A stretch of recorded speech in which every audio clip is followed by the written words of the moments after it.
السلام عليكم، مرحبا بكم معايا في وصفه جديده على قناه وصفات سهله مع ام هاجر. كيف ما شفتوا في الفيديو في اول الوصفه، اليوم غادي نوجدوا واحد الكريب بواحد الحشوه زوينه بزاف كيجيو لذاذ. واخا الفيديو اليوم فيه شويه تعقيدات وفيه شويه تماره، ولكن ماشي مشكل، النتيجه كتستحق. يلا نشوفوا المقادير ونبداو. بالنسبه للمقادير اللي غادي نحتاجو للكريب، كيف ما كتشوفوا معايا هنا عندي واحد 400 ملل ديال الحليب، تقريبا واحد 2 الكيسان.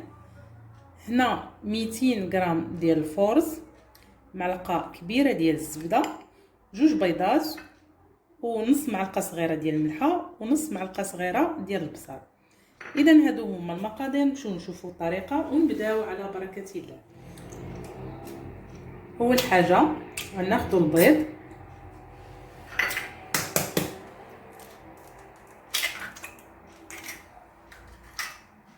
نزيدوا ليه الملحه والبصل، نخلطو، من بعد غنضيفو الحليب،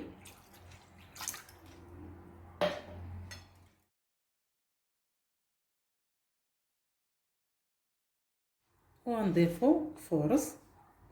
كيف ما قلت لكم فورز 220 غرام غنديروه كامل،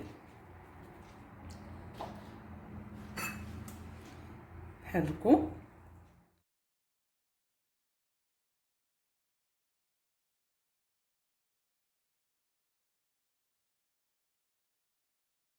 خلطنا الخليط كيف ما كتشوفوا. غادي نزيد الزبده، خلطه واحد شويه، وغادي ندير الخليط كامل في مولينيكس نطحنو. نتلاقاو من بعد ما يطحن لينا باش نشوفوا التتمه ديال الوصفه ديال اليوم.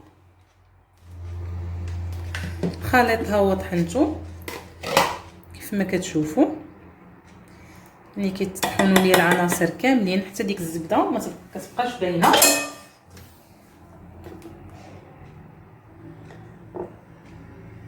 كيجي جاري. درته واحد المده ديال نص ساعه، نمشيو نوجدوا الحشوه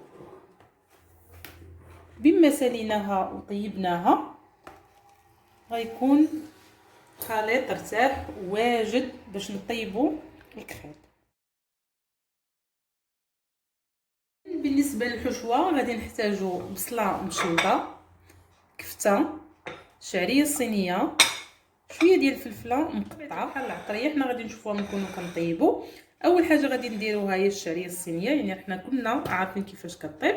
غنكب عليها الماء سخون وغنخليها حتى تطلق. غندير شويه ديال الزيت سخون، من بعد ما كتسخن الزيت غنديرو البصله،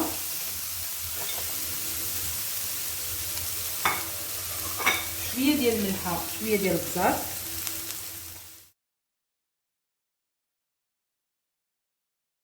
البصله ها هي بدات كتشحر. غنزيدو عليها الفلفله،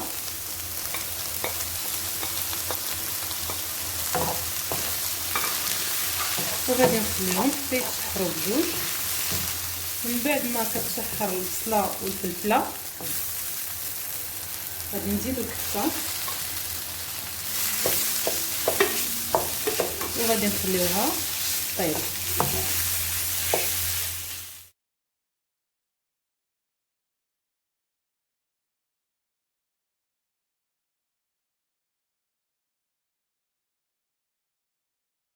من بعد ما طابت الكفته كيف ما كتشوفوا معايا، غادي نزيدوا ليها الشعريه الصينيه. كيف ما قلت لكم كنكبوا عليها الماء طايب وكنقردوها. انا هنا قردتها صغيره في القراده.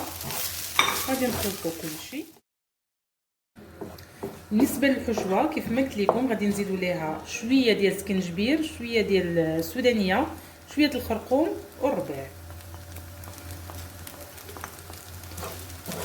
بالنسبه للبوطه راه باقا شاعله. نخلطوا كلشي. الحشوه ديالنا ها هي واجده كيف ما كتشوفوا. غادي نخليها تبرد وغادي نمشي نطيب الكريب. كيف ما قلت لكم غادي يكون ارتاحوا مزيان، يعني قد ما ارتاحوا قد ما مزيان.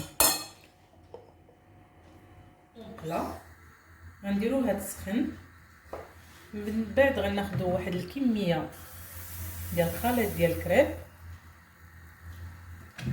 وغادي نطيبوها كيف ما كنطيبوا البغرير.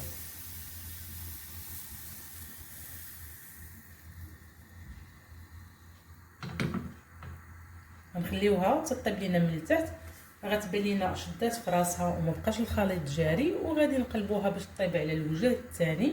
وانتم غتشوفوا معايا كيفاش انا غنقلبها.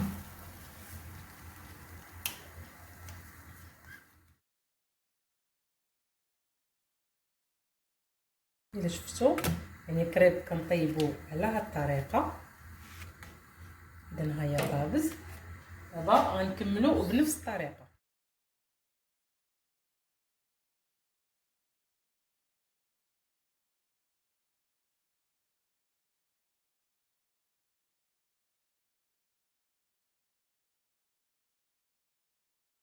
الكريب هما طابو كيف ما كتشوفوا معايا، كيجيو على هذا الشكل.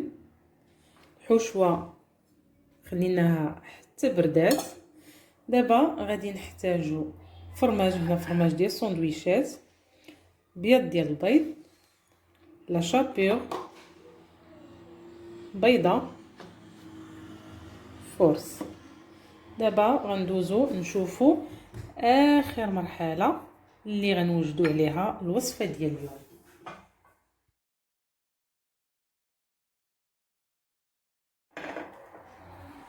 غناخدو الكريب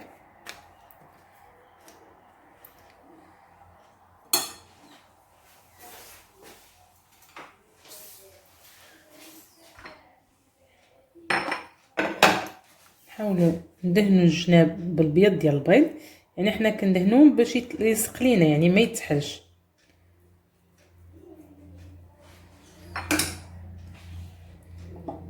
نحطوا حشوه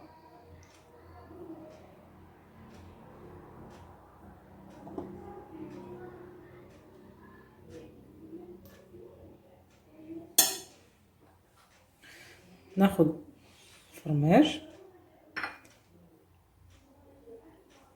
نحاول وكنحاولوا نطويوها على شكل لينيم كيف ما كتشوفوا معايا على هذا الشكل. كنجمعوا ليها الجناب باش ما يجيوناش الجناب باينين، يعني كيجيونا مسدودين، وكنجيو حتى الراس كنعاودوا ندهنوه بالبيض ديال البيض باش تلصق لينا وما تحلش. اذا على هذا الشكل كنلويو وكيجي الكريب ديالنا. دابا غادي نكمل بنفس الطريقه حتى نسالي.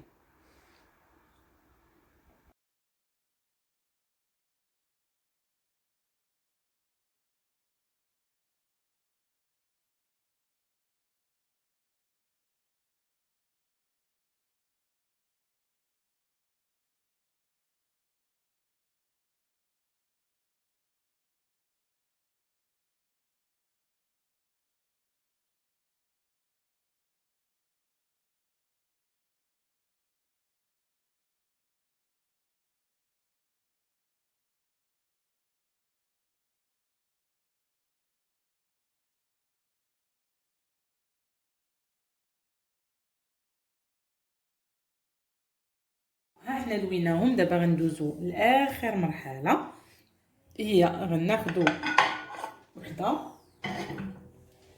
كيف ما كتشوفوا معايا. اول حاجه نديروها في الفورص،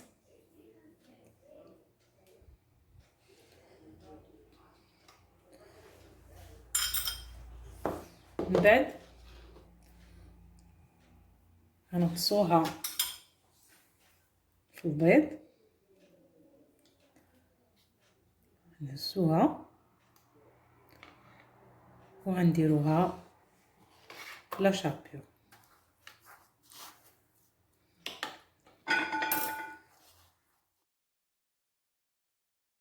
نكملو على نفس الطريقه حتى نساليو كلشي. عاد نمشيو شوفوا شنو غادي نديرو كمرحله نهائيه.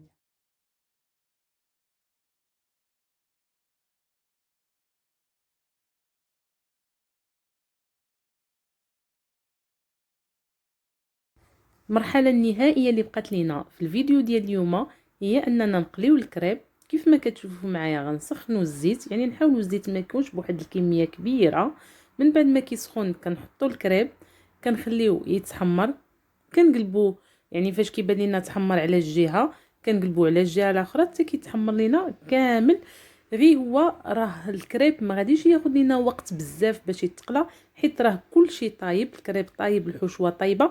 يعني حنا بغينا ياخذ غير داك اللون الذهبي كيف ما كتشوفوا معايا. غنقلي بنفس الطريقه اللي شرحت لكم حتى نسالي ونشوفوا الشكل النهائي ديال الوصفه ديال اليوم.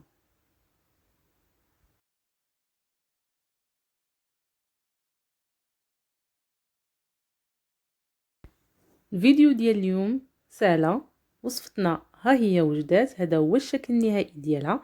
كيف ما قلت لكم هي فيها شويه الخدمه، فيها شويه التماره كيف ما كنقولوا، ولكن النتيجه كتستحق حيت زوينه بزاف. الا جربتوها راه انا متاكده غادي تعجبكم وغتعجب حتى الوليدات الصغار خاصه، خصوصا ان الحشوه وداك الفرماج فاش كنقليوها وكيسخن يعني كيعطيها واحد المذاق هائل. نقدروا نرافقوها باي صوص، نقدروا نرافقوها غير هكا بدون يعني شي صوص معينه، مثلا مايونيز، كيتشوب، يعني على حسب الرغبه ديالكم. دابا ما بقى الا نقول لكم سلامه، ولكن قبل غنقول لكم الا عجبكم فيديو خليوا لي جيم، خليوا لي كومونتير، قولوا لي كيفاش جاتكم في الوصفه. نتمنى انني نكون شرحت لكم مزيان. الناس اللي باقي ما اشتركوش في القناه كيف ديما نقول لكم اشتركوا، فعلوا الجرس باش يوصلكم ديما كل جديد. والى اللقاء، نتلاقاو ان شاء الله في وصفه قادمه باذن الله.